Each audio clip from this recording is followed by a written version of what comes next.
Volume by Lauren. Michael, what is the difference between volume and capacity? Hypothesis. I think that capacity is how much it can hold. Materials. The materials that you will need are syringe, water, soda can, cup, your data sheet, and a pencil. Procedures. 1.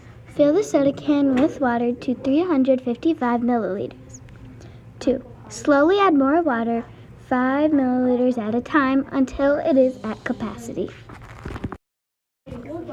Data. This is my data.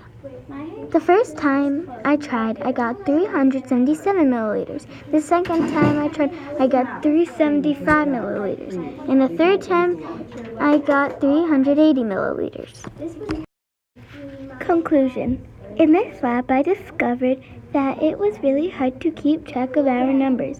I tried it a few times, and I got 377 milliliters, 375 milliliters, and 380 milliliters. I had a lot of fun in this lab. I hope we can do it again. Opinion. This lab was harder than it looks, but I still had fun. I love this lab. The end.